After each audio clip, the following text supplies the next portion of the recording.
एकदा श्री स्वामी समर्थ अक्कलकोटमध्ये मंदिराजवळ बसले होते.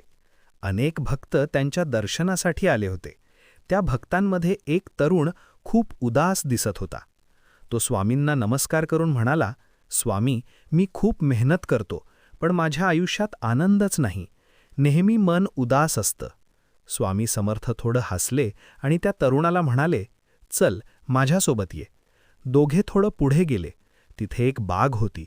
त्या बागेत एक माळी झाडांना पाणी घालत होता. तो काम करताना गाणं गात होता आणि खूप आनंदी दिसत होता. स्वामी म्हणाले, "पाहिलंस का? हा माळी दिवसभर मेहनत करतो, तरीही किती आनंदी आहे." तरुण म्हणाला, "हो स्वामी, पण त्याच्याकडे तर काहीच नाही." स्वामी शांतपणे म्हणाले, "त्याच्याकडे 2 गोष्टी आहेत, कृतज्ञता आणि समाधान.